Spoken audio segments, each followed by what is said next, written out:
We've got a few more people trickling in, but I will just go ahead with a few housekeeping items. Welcome to the final drop-in call of 2021. We will be resuming calls in January, but this is the last one for this year. And I just wanted to remind folks, if you are not already aware from the emails in your inbox, the registration for the Equal Justice Conference has now opened. We will be located in Minneapolis, Minnesota in May, and we hope that you can join us. If you have any questions, you can feel free to contact me or you can contact Marissa. And we are having a very special guest with us today. I'm going to let the last person get in and get connected to our audio. We know that the last year, and in fact, almost 2 years now, have been very stressful. On top of the normal stresses of the work that you all do. And we wanted to do something very special for you all on this last drop-in call of the year. So we have a special guest with us today, Sarah Burgacker, who will be talking about compassion fatigue and self-compassion, which you can see up on your screen. We're really excited to have her with us. It's always nice to get someone from outside of our pro bono community to share tips with us on how we can take care of ourselves. We are going to leave the chat open during the presentation today. We encourage you to use the chat rather than unmuting. Marissa and I will be watching the chat to make sure that Sarah doesn't miss any questions that you all have. And I think she will be trying to keep an eye on it as well. But we will definitely be looking for your feedback. And with that, I will turn it over to Sarah. Thank you so much, Cheryl, and thank you for inviting me to be here. I'm so excited to have this time to spend with all of you and honor the work that you are doing. As Cheryl said, I'm Sarah Burgacker. I am a nurse anesthesiologist. That means that I am a nurse with, went through training on the nursing side to give anesthesia. And I'll talk to you more about that later. As Cheryl was saying, this is such a timely topic, compassion fatigue in the human service profession, which is what I'm in and which is what you are all in. It's kind of that umbrella that covers the work that we all do, was high prior to the pandemic. And now compassion fatigue and burnout is a pandemic in the pandemic. And statistics show that up to 8% of the employed population of the US are human service professionals. And so this is something that a lot of us are struggling with. And I'm just so happy to be able to sit down and talk with you guys all about it. So if you guys will just join me and support me, and we're just going to take a minute and arrive to this space. And it's just a very simple exercise of, we're going to take a deep breath in when I cue you through the nose, and we're going to blow it out through the mouth. This may be your first conscious breath that you've taken today or this week, or at one point, for me, it would have been my first time in my life. So if you just want to join me in a supportive, we'll do an inhalation through the nose and out through the mouth. And then I'm just going to pause in this space and acknowledge that we've all showed up here in a different minute of our day. We have different thoughts and clutter running in the background of our minds, and that's okay. Sometimes the harder we try to push those thoughts away, the louder they seem. So if you just want to take a moment and honor those thoughts, maybe honor something that you're even still carrying forward from the weekend, and acknowledge that it's here with you too, and that's okay. And then I just want you to plant your feet firmly on the ground. This is something in the wellness community we call grounding, but all it means is bringing your whole self to the present moment. So just plant your feet on the floor. It's a quick grounding practice. And with feeling the feet on the floor and thinking about them, I want you to just take one more breath in through the nose and out through the mouth with me. Thank you so much to everybody for joining me in that practice. And now if we, I'm going to bring up the chat. Here we go on my box as well so I can see. The chat is open. If you are comfortable, if you can just share with us what part of the country you're coming from, the type of work you're doing, talking with Cheryl ahead of time. I know a lot of who we have here today are people doing work in the nonprofit community. I think there may also be some law students joining us in addition to some lawyers. So if you don't mind just popping on the chat and saying hello from wherever you are, I will start and say I'm joining you from Michigan. If you're you're from Michigan, you're very used to this. So I live about right here on the west side, an hour north of Grand Rapids. South Carolina Bar Pro Bono program, love it. We'll give everybody else a minute. New Orleans, Louisiana, New York City, Washington, D.C., Sylvia.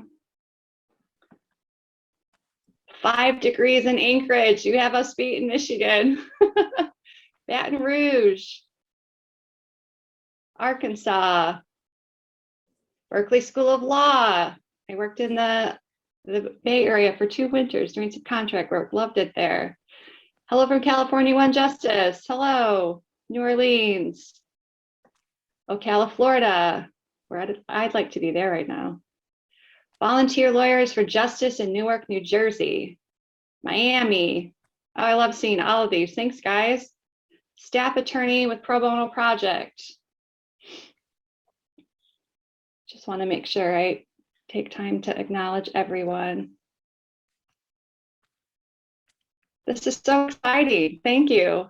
It's so amazing to know that we're all collectively here. Balmy 46 in Wisconsin. You know, I'm complaining about the Michigan cold. I think that's from Jeff. But if I'm being honest, it's a balmy 40 degrees here today too. So we had bluebird sunny skies yesterday, which is a big deal in the Midwest in the winter. So, well, New Orleans, we've got a lot of people here from New Orleans. I love it. Hi to Erica. Okay, we're just going to leave the chat open. I am part of how I got paired up with Cheryl is I'm the founder of Mooksly. Mooksly stands for Move Your Mindset, Oxygenate Your Soul, and Live Differently. And so anytime I'm presenting, I prefer to call it workshopping because if I sit and just speak at all of you, it's a completely different experience than if we can have a conversation.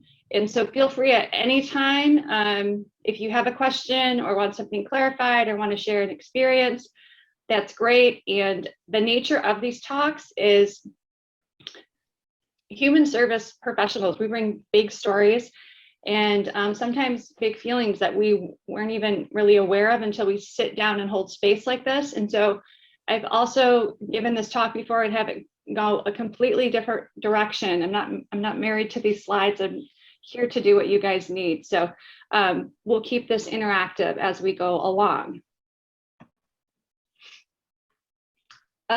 Just a little bit of what to expect today. We're going to talk about just some broad things that can come up when you step into pausing and taking all that caring energy. I can listen. Putting outward. I'm muted, so you can talk and you can even come and look. Then we What's up? Are going to take some time. And Mooksly, we believe greatly in the power of our personal stories. So I'm going to share my personal story with you. I work in the human services profession in the healthcare side, but the thing about being human is it's a universal experience. And so I'm going to share my experience with you and how I went through complete burnout and compassion fatigue, and how now I'm in a phase of what the term is post-traumatic growth, which I love. And then after that, we're just going to talk about compassion fatigue and what self-compassion is and why it works and the science behind it and how you can practice it practically in your own life. So I have this diagram here because, as I was saying, sometimes when we pause and hold space for our own experiences, it catches us a little unaware. And And all this diagram is saying is this safe zone here is kind of like your daily routine, like brushing your teeth this morning. You're in your safe zone. It's pretty thoughtless. There's not big challenge or emotion tied to it for you, most likely. And the goal today is to hang out in this growth zone for many of us, and to get curious and explore about concepts that are new to us. But as I was saying, when we pause and look inward, sometimes very quickly we end up here in the overwhelm zone. And I just want to give you some resources up front. If you feel that happening in this moment or as you go forward with this practice, that arrival practice we did of taking a deep breath, of putting our feet on the floor, that's a great thing to do when you get into this overwhelm zone. If you need to turn your video feed off and take a lap, that's fine. Get a drink of water, or you need to step away from the talk completely and maybe revisit a recording of it. All of that is fine. This is about taking care of you and not just pushing into overwhelm. Another thing that can happen as care providers, when we hold space for ourselves that maybe we're not used to, is in the short term, which could be in this workshop, or again, going forward tomorrow or Friday, when you pause and try to do some of these really easy techniques, you actually feel worse. So then you say to yourself, well, this isn't good. But I just want to encourage you that it can actually be a good sign. For me, I went through my professional life numbing so intensely that when I paused long enough to check in with myself and started changing gears, it felt like somebody had taken a massive stereo system of emotion and feeling and turned the volume on high and was just blasting it. It was overwhelming. And this is a term that Kristen Neff and her colleague Chris Germer called backdraft. And that's just that when there's a fire in a structure and you open the front door and there's kind of this explosion of flame, that's backdraft. And sometimes it can feel like that's happening. And so if that is your experience today or going forward, again, I just want to encourage you to ground yourself, take a breath, step away from it. We don't have to constantly engage with the emotions and the work that we're trying to do with ourselves. Take a break and come back to it. But just be reassured that that's actually a good sign, even though it can feel overwhelming in real time. So, as I said at the start of the workshop, Mooksley is a continuing education retreat community for anybody who's out there working as providers of care. We call it Healing the Healers is our mission. So that includes all of you here today, people in healthcare. It's anybody who finds themselves in that situation. And when we share our real life stories, there's great power in that. And so I'm going to take some time today and just share what my experience with all of this has been with you. So from a very young age, I learned to be fine, like no matter what. I can remember as a very young girl with, gritted teeth, tears running down my face, like choking out the words, like, I'm fine, it's fine.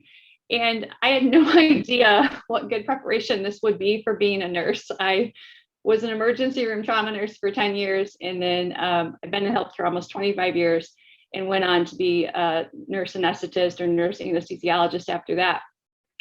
So then moving forward, I am the second oldest of 8 kids. So our family unit was 10 people. And the best way to keep those 10 people moving forward was for no one of the individual members to express a very specific or disruptive need.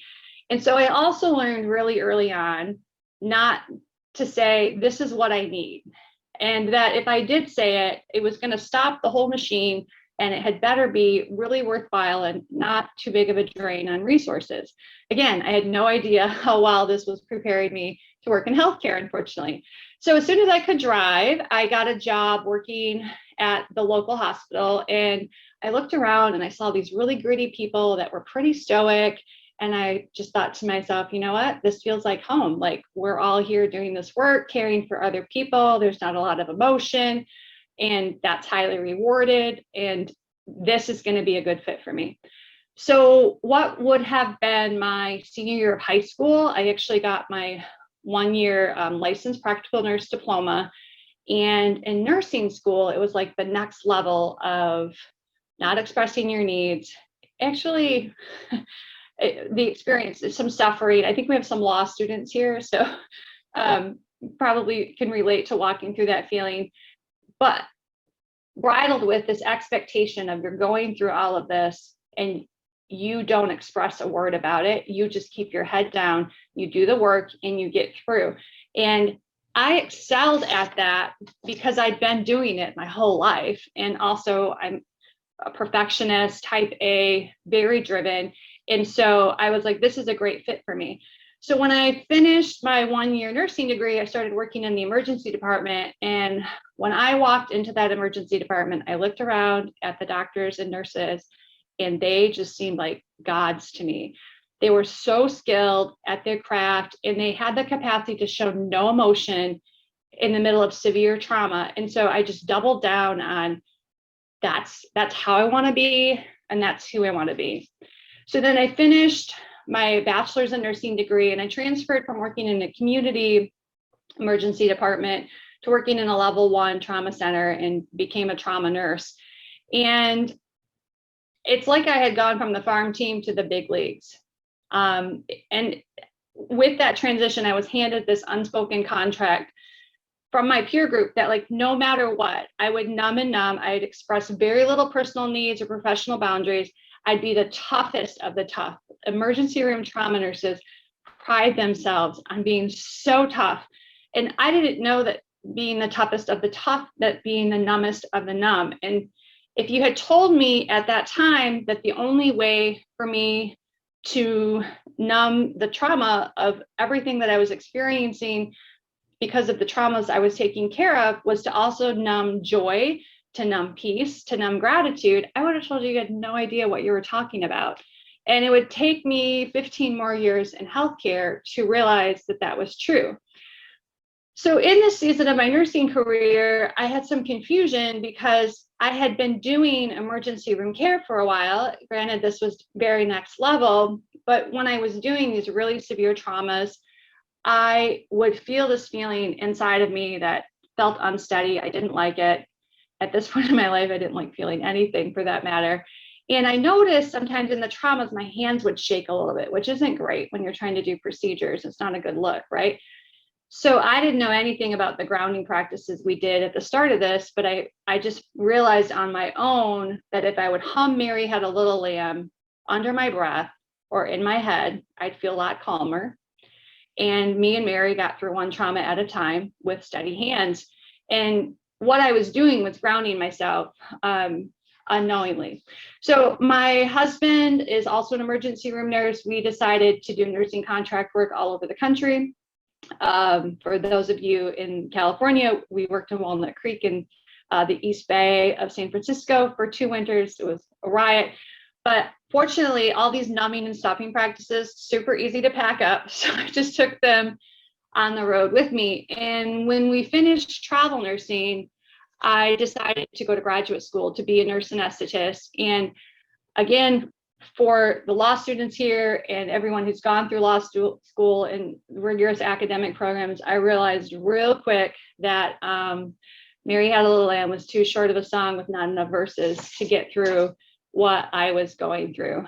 So early in my 20s, I kind of developed this cycle of like being fine and tough, but then every 3 to 4 months, I'd have what felt like this eruption of emotion. And I also believe, just because of my upbringing, that if you love someone, you just never needed anything from them. So when this happened, I would go in a room, usually the bathroom, shut the door, and just cry my eyes out, feel completely flooded and out of control with what was happening. And then when it was done, I'd usually call one of my sisters who'd grown up with a similar experience that I had. And I'd be like, so this just happened, that's weird. And they'd go, huh, yeah, that's weird. Because they were kind of cut from the same cloth. And then I would just hope that it wouldn't be happening again for quite some time. But what I didn't know at that time is the body will express pain like no matter what. So all of this emotional stuff that I was experiencing, secondary trauma because of the nature of my work, I wasn't acknowledging. So then the body was saying, fine, we'll put it onto the physical body. So then I didn't like how that felt either. I would have weird physical symptoms. So then I just started detaching from my own physical body. So then it's like, fine, we'll try it back over the emotional. And then this eruption of emotion would happen that I just felt was unexplained. What I did know at that time is it felt like a volcano, and volcanoes go dormant. And every time I would hope that, it'd go dormant for like the next 20 years. So in graduate school, these episodes seemed to be happening more frequently, and I didn't love that. And I felt even more out of control. Consistent with my personality, right out of school, I took a very challenging job where when I was on call, I was covering the whole hospital, the emergency department, obstetrics, the operating room, intensive care unit for any airway or anesthesia emergency that came up. Fortunately, in that season, in the very rural town I was working in, vice president from Lululemon returned to her hometown, which is the town where I live, and opened a yoga studio. And so I started practicing yoga for physical health, not knowing all the emotional benefits that it can have. And the instructor taught yoga from a total mind-body connection, which I couldn't even acknowledge existed at that point in my personal or professional life. And so we'd be doing yoga, and she'd say, do your arms like this. And I'm a perfectionist, so I try to do the pose perfectly. And she'd be like, Sarah, your one arm is kind of really, off. And I'd look back and I'd be like, no, it's not. And then I'd look at my arm, and it would just be ridiculous, the angle it was at. And she would try to help me adjust it. And I realized I had become so disconnected from my emotional and physical self that if I wasn't consciously looking at my arm, I really wasn't aware of where it was in space.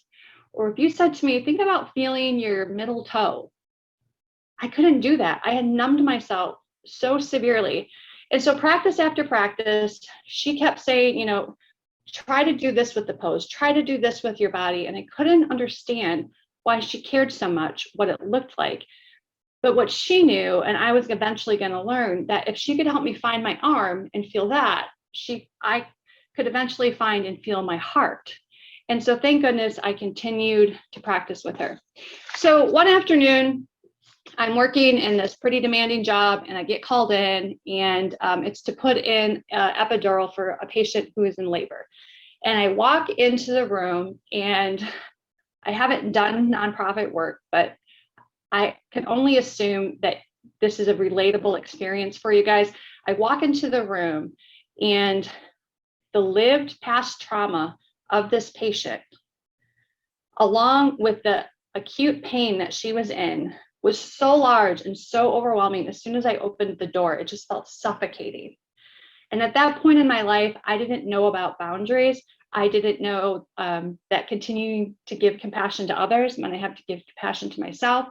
I was just living by this ideal that whatever pain was in front of me, it was my job to solve, which is a completely unrealistic failing proposition.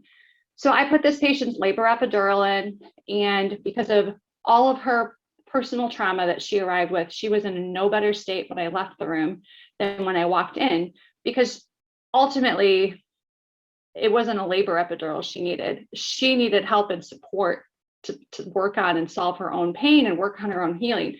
And I drove home, and I was just carrying the weight of, oh my word, you failed this person. And, what are you going to do? Like, I don't know what to do. And I came home, and my husband had some surgeries while I was in grad school that had some pretty significant complications. And that had dominoed forward to this point in time where he was transitioning to being on long-term disability. So I walked in the door, and he was having a particularly challenging day too. And so I felt sandwiched. I had left all this trauma and pain at the hospital, and I walked in the door to all this trauma and pain that he wasn't asking me to solve, but I felt great responsibility to solve. And I just felt completely overwhelmed because it was completely out of my control to solve either situation. And so that night, that volcanic eruption happened again. I went in the bathroom. I laid on my bathroom floor in the fetal position, and I cried and I cried and I cried. And you know, when you're crying so hard that the tears are just so hot, they feel like they're burning your cheeks, like they're fresh out of the oven. The body's like, we're making these as fast as we can. Like I was nose crying. I felt like I couldn't breathe. And fortunately, at that point in my life, I had turned enough of my attention towards myself, and I was starting to kind of crack open the notion of having compassion for myself, that in that moment, I was finally able to say to myself, I am not fine. And I called my sister and I said, this thing just happened and I'm not fine. And I don't ever want to be fine again. And it was a journey from that day to this day.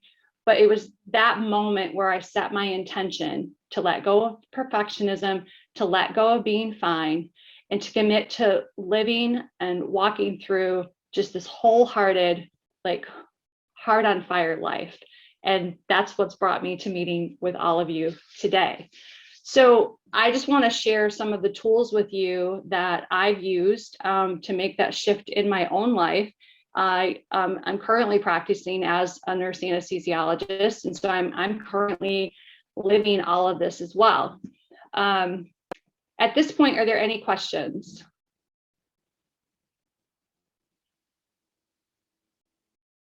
Okay. So compassion satisfaction, I couldn't have labeled it, but this is why I went into healthcare, and likely why many of you pursued the work and occupation profession that you're currently in.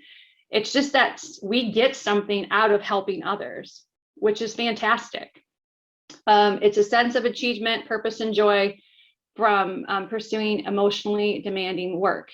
But it's that piece of our work that's emotionally demanding that can take us from compassion satisfaction to compassion fatigue.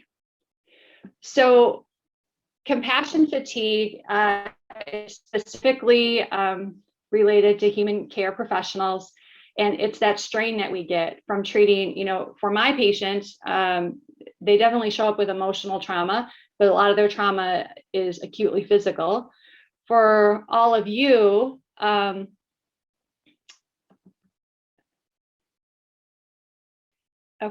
I was just checking the chat. Somebody had direct messaged me. For all of you, that trauma is typically it's related to their life and their emotional health and the challenging situations that they find themselves in. So either way, as human care professionals, it's the strain from treating that trauma time after time after time. And this was shocking to me when I found it out for the first time as a healthcare professional. It's a subcategory of post-traumatic stress disorder or post-traumatic stress response, and it ultimately leaves you with the same symptoms. So compassion fatigue, another term for compassion fatigue, is secondary traumatic stress or vicarious trauma, is a subcategory of PTSD. And the symptoms are usually rapid in onset. Like for myself, I'd gone through my career, not really processing emotions, but being able to hold it together and do the job day after day. And then there was like this significant thing that happened that was just like a turning point. So similar to PTSD, maybe you've been doing this work for 5 years or 20 years and you're like, I've been fine. And all of a sudden I'm not. And so then it's like, what broke? What went wrong? It's confusing. And for many, that's been the pandemic. I talked about that pandemic and the situations that the pandemic created were the pressure cooker that just made the capacity to navigate all of this in a healthy way almost impossible for many. So it's often rapid in onset. It can be associated with a particular event, and the symptoms may include being afraid, having difficulty sleeping, the scenario or person or event replays in your mind, and avoiding things that remind you of the event. And the difficult thing about PTSD is things that remind you of the event don't have to be exactly like it. They just have to have this small sliver of thing. It can just be that you're in the same room that this thing happened in, or it's on the same route that you were driving when it happened. Whatever it is, that the body goes, oh, this might be the same thing, we're going to go into that trauma response of fight or flight.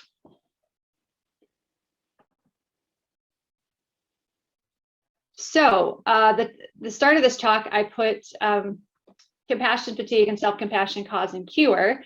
When I first learned all of this about compassion fatigue, it felt pretty overwhelming. But the good news is there's an incredible resource that we all have within ourselves to address it that can take us from that post-traumatic stress response of compassion fatigue into post-traumatic growth, which is just so exciting.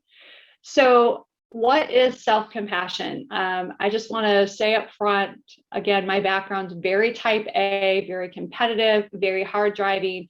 And terms like this 10 years ago, if you had tried to talk to me about them, I would have been like, this is some woohoo sucking crystal BS. Like, I'm not interested.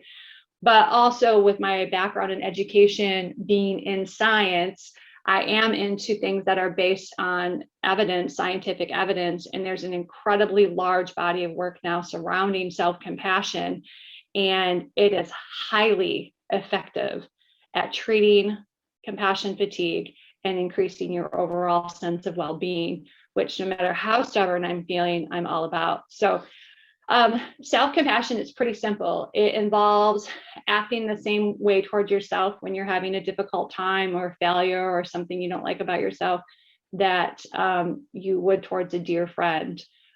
Instead of, just kind of gritting head down, being the toughest of the tough, it's pausing to say, wow, this is so painful right now, and how can I care for myself in this moment? And the incredible thing about human care professionals is many of us really struggle with giving compassion to ourselves. But we have a framework of feeling for compassion because we're very familiar with putting it outward. And so for me, I stepped into early on when I was trying to feel this and work my way through it. What does it feel like, when I've just like, wow, I really advocated for that patient, or I really did the best that I could for them, or I met them in their place of pain. And what does that look like to do for myself? And honestly, early on, that was very overwhelming for me to pause and do. And I had to do it in very short increments. But again, back to the research, there's research that's been done that says in the short term, you can put out compassion in great excess of what you're giving it back to yourself. But in the long term, you can't. And you will end up burnt out. You'll end up with emotional and physical challenges. And many of us, our work as much as is a calling as much as it is a profession or occupation. And you'll end up having to leave that work because you will feel like there's not a way to stay in it and do it. So I hesitated putting this on here because we're all on our computers and I didn't want to lose you to the website. But again, my company is Mooxly. It's Mooxli. I don't have affiliate links. I'm not making money off of this. But if you go to our resources page on just Mooxli.com, there's a self-compassion assessment. Again, for all of the type A personalities out there, it's not a test. It's not pass fail. I struggle doing assessments because I want to be the best, like really self-compassionate. So I've taken this assessment multiple times over the last 6 years, and it's just a tool to help you get curious about where you're at and where you can grow. So there's 3 components to self-compassion. And the fantastic thing about self-compassion is there's all this talk out there in the professional arena about self-care, you got to practice self-care. Well, I can tell you, like, I'm out there practicing right now, just like all of you, caring for other humans. And when I'm in great stress and, coding someone in the operating room, I can't be like, I'm going to go take a bubble bath. I'll be right back. So the beauty of self-compassion is you can literally practice it on the fly. I can tell you from my own experience, I have done it in those nanoseconds between, oh my goodness, my patient's heart just stopped. I need to take care of the situation. I have a lot of responsibility. This is hard for me. So you could just pack your self-compassion with you and take it wherever you go. The three components of it are mindfulness. Mindfulness is what we practiced at the top of this talk. It's being present in the moment. So for me, when I'm in the operating room and I'm in that, severe scenario where someone's heart is stopped, it's me just taking a breath and going, wow, this is stressful. What am I feeling right now? I'm feeling that this is stressful. And then common humanity. The beauty of self-compassion in the 80s and 90s, there was this big push. You just need more self-esteem. You need more self-esteem, and then you can go achieve all your dreams. Well, the problem is self-esteem counts on you every day being able to wake up and be like, I'm a little bit better than everyone else, which just isn't realistic or sustainable, right? So common humanity is just the opposite.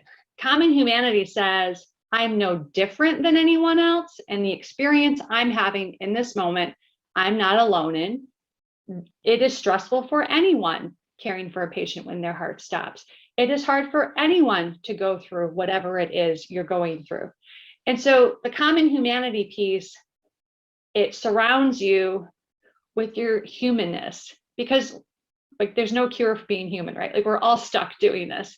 And it just puts you in with like the rest of the tribe and says, you're not alone in this.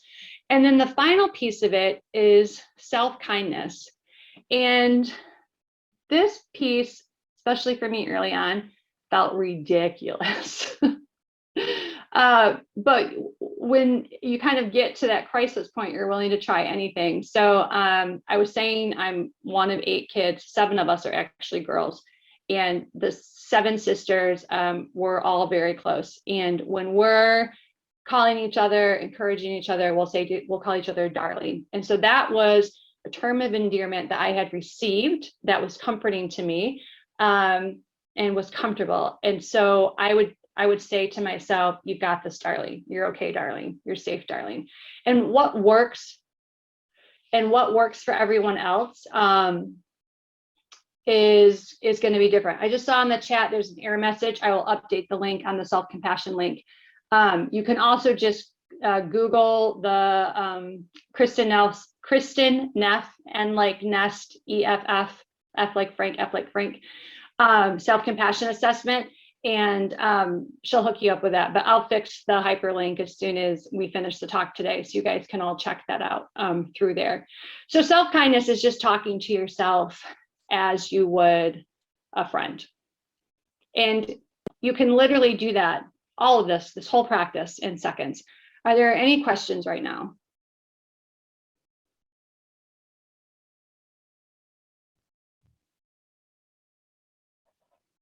Okay.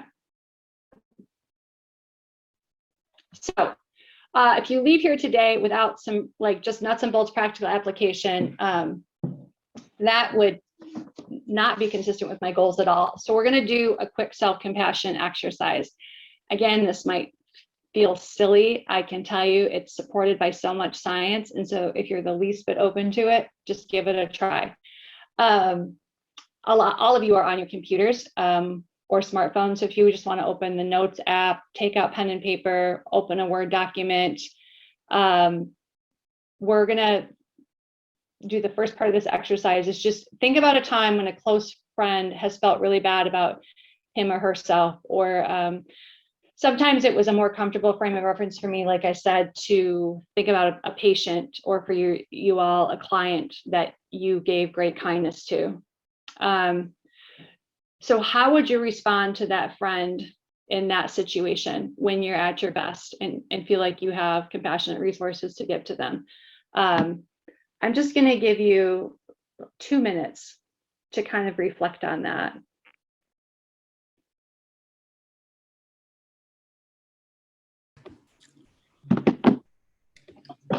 I'll do it too. I have a pen and paper here.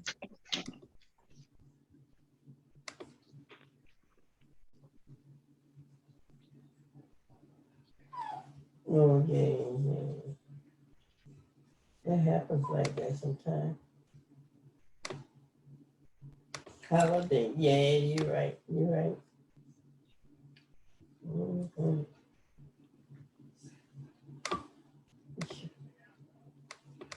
All right.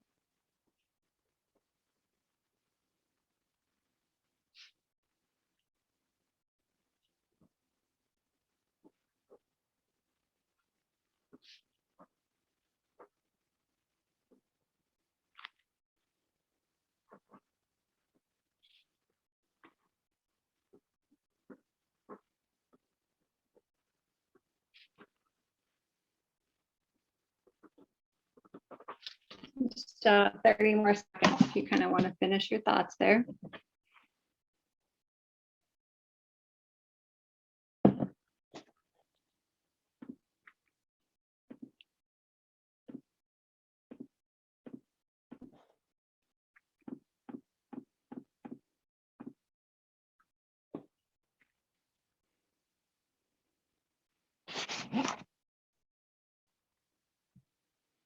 Okay, this is the part that it can feel a little bit vulnerable, but if anyone is comfortable and wants to share maybe a theme that came up for them, or even just one word that you would use in speaking kindly to a friend. If you don't want to share with the whole group, if you just put it as a direct message in the chat, I can read it without sharing your name. But if anyone would just be willing to share in the chat, themes, words, phrases that came up as part of this practice.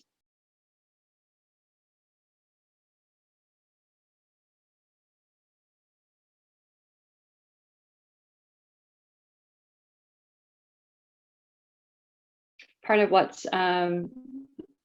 so incredible when we share is, you know, I have mantras and things that I've gotten from groups like this that I apply to my own life. So I'm not going to share anyone's names. I always remind my friend to stop thinking about perfection. Love that. Pointing out their positive qualities. Great. That there is no perfect. Absolutely. I'm so sorry. Please know I'm here for you. If there's anything I can do, please let me know. Please know I care. Wow, I love that. It's beautiful. I've tried to start asking, are you seeking solutions or just a kind ear? Oh, that's so powerful. That's good listening.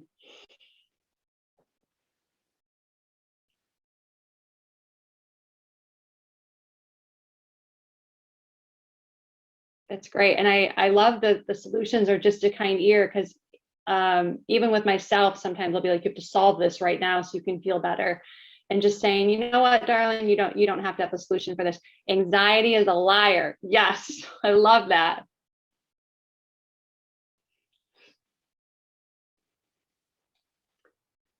Okay, I really want to honor the 60-minute time slot we have. So we're going to move on to the next part of this exercise. Now we're going to think about times that we feel bad and are struggling. How do you typically respond? I know for my own self, I have some go-to phrases that are really deeply entrenched in my brain that are horrible. I would never speak to anyone or tolerate anyone speaking to me that way. So please write that down. Again, we're going to just take 2 minutes and kind of note the tone, note how it feels compared to the feelings you had writing the previous. We'll take 2 minutes and do that.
Okay, 30 seconds. Kind of wrap this up.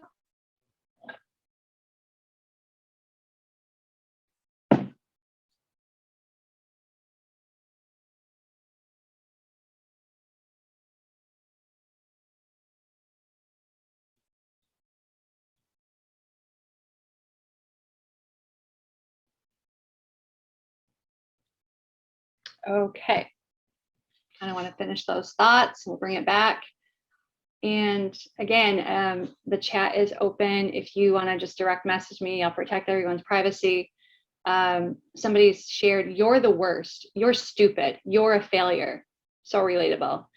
I often tell myself to suck it up. Yeah, we have that phrase in nursing, suck it up, buttercup, be better, be stronger, stop complaining, keep your head down, right? I tell myself to get over it, that I'm being irrational, I'm overreacting, that I shouldn't care so much, I should let it go, I need thicker skin. Oh my gosh, yes. I so relate to so many of those. And it's another discussion, but some of these things are strong cultures within at least the healthcare systems I work in. You know, there's that expectation. You can't stick to anything. Yeah, wow. It's amazing the words we'll use for ourselves. Does anybody want to comment on the feeling? Did it feel differently writing the first one versus the second one?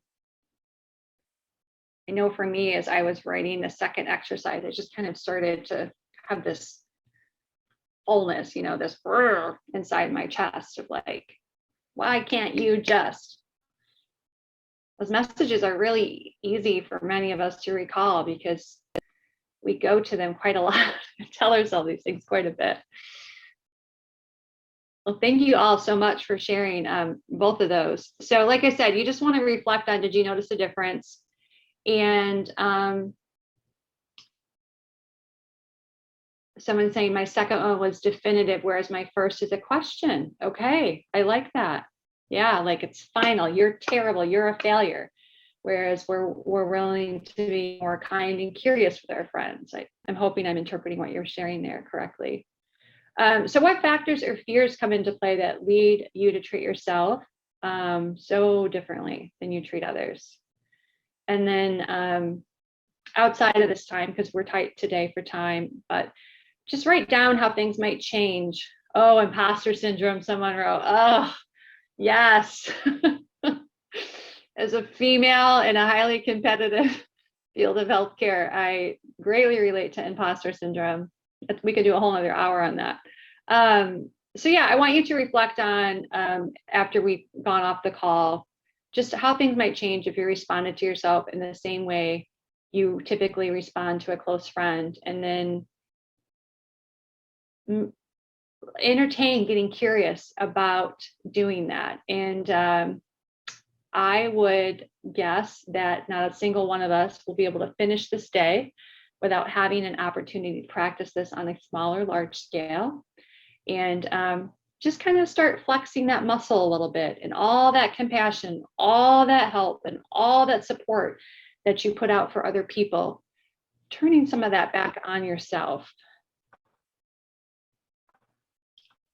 Oops, I'm gonna need to go back one more. So I checked in with Cheryl before today, and she graciously said, "I'm welcome to share this." Our mission at Mooksley is to heal the healers, and that's anyone who's out there doing that human services work.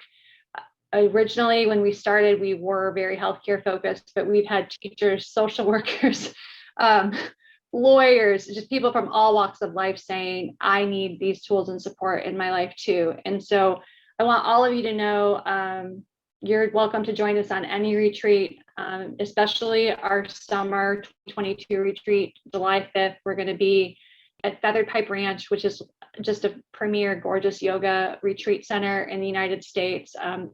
That's a picture of the actual ranch with their own spring-fed lake. We were just there on retreat in September, and it was an incredibly magic time. The food there is all locally sourced, anywhere from vegan to gluten-free to completely eats anything, you will eat like a king or a queen this week. But our retreat is going to be Tuesday, July 5th through Saturday, July 9th. We try to get it within a working week for people. And it's resilience and trauma recovery for compassion fatigue. The format is we start the morning with yoga because we've learned, as I was sharing with my own experience, sometimes you need to move your body to move your mind. And then we do workshops throughout the morning on resilience, setting boundaries, what it means to find your voice, and to give you tools to really return to the work you've been doing with a new set of tools to keep you in the work that you've been doing and to help you have, if needed, that post-traumatic growth. All of our retreats are certified for 20 continuing education credits, and healthcare, we have to get those. I know social workers have to get those too. I have done where I go to social work accredited things on self-compassion and turn those credits into my professional organization. And because the tools are also what I need, they'll give me full credit. So I would encourage any of you who need continuing education credits to check into that for yourself as well. But all of the information about the retreat, the lodging costs, the logistics are up on the Mooksley website. And we have just a few minutes left here. So I want to just check in with the chat one more time and open it up for questions. Again, if you direct message me, I will just share your question and not your name.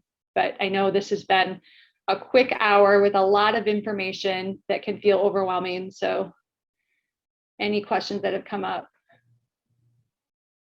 Someone said, thank you for sharing your personal story. Thank you for holding space for it. I appreciate and honor each one of you. Any other questions? What do you suggest we do when we start feeling compassion fatigue towards clients in the moment? I love this question. So I experience this myself very often. And again, you kind of have to find the feeling or the phrasing that works for you.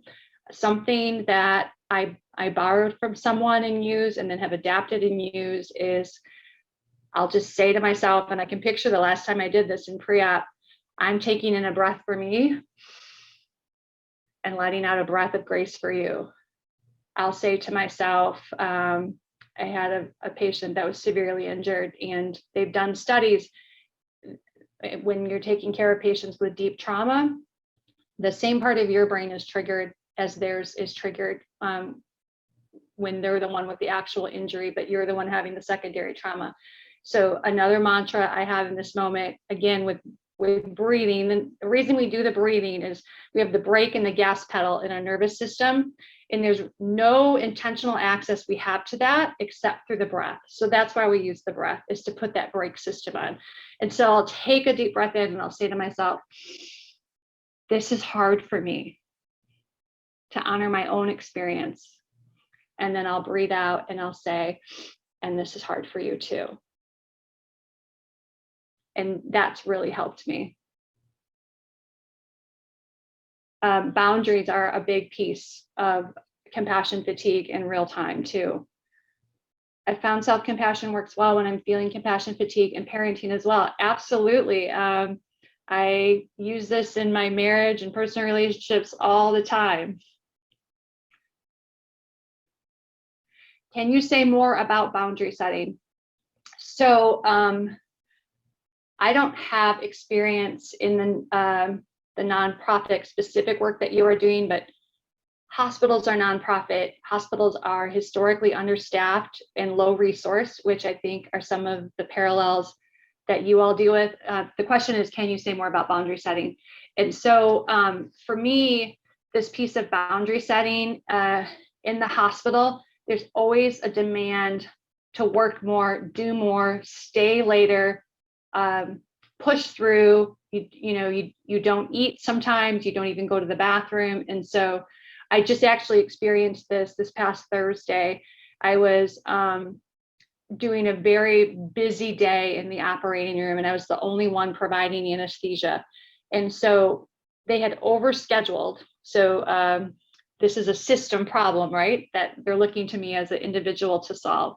So they had overscheduled, and I saw that at the beginning of the day. So I set a boundary with myself, and it was that I wasn't going to apologize and say sorry for the schedule challenges of the day and minimize my own power. So that was my first boundary. I said over and over again to everyone, thanks for your patience, thanks for understanding. But I didn't say, I'm sorry that we're not on time, because that was something that was completely out of my control. So that was a personal boundary to hold my own personal space. And then every case we did, once we did the first one, was late. And so I could have easily gone the whole day without eating. That is not realistic for me. And for me, I'm giving up too much of my own self-care when I do that. So mid-morning, I stopped and I said, we're going to have to wait to go back with the next patient. I need to go eat breakfast. Now, granted, I didn't sit down and take 30 minutes, but I took enough time to eat some healthy food. And then again, it started to get past lunchtime, and I said, we're going to have to wait to bring this next patient back because I need to eat some lunch. And so sometimes the boundaries are small, sometimes they're big, sometimes they're hard. But that's a little bit on that. Somebody's commenting, learning to say no or not right now is, let me scroll back here, is really important in our world. Yes. Yeah. When they're constantly trying to get me to work more, I go back to what did I agree to do when I took this job with them, because I knew it was realistic for me, and reminding myself that I'm honoring that. Someone said, I read this a few months ago. You should never respond with yes, only no, or let me think about it, so you don't overcommit. I love that. That's great advice. Thanks for sharing. What you're saying resonates. Oh, you guys are kind. Thank you so much. Replacing I'm sorry with thank you for has been tremendously helpful for me. Yeah, and that's what I practiced last Thursday. I just kept saying, thank you for your understanding. Thank you for your patience. And it just shifts, again, me giving away that personal space. All right, we're top of the hour. This has been rapid fire. You guys have been amazing. Thank you so much for sharing of yourself and your experiences and your vulnerability. My email address is Sarah, SARAH at MOO, M like man, OOXLI.com. I think there's going to be a recording of this. If you all want to share my sarah@mooksley.com email with the recording, I'm happy to do that. Perfect. Yep, that's my email. You guys are so gracious to say thank you. And I just say thank you to all of you. Thank you for the work that you do. It's incredible.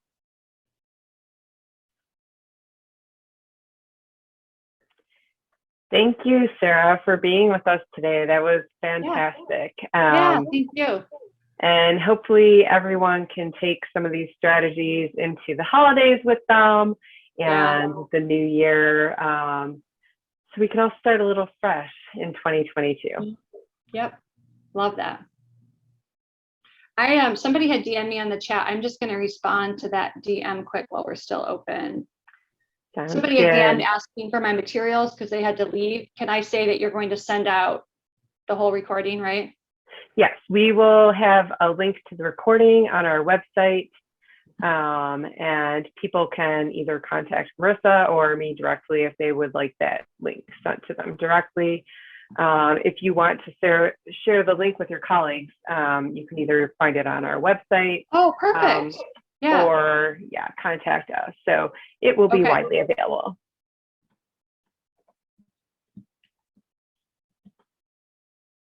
And thank you everyone for being here today.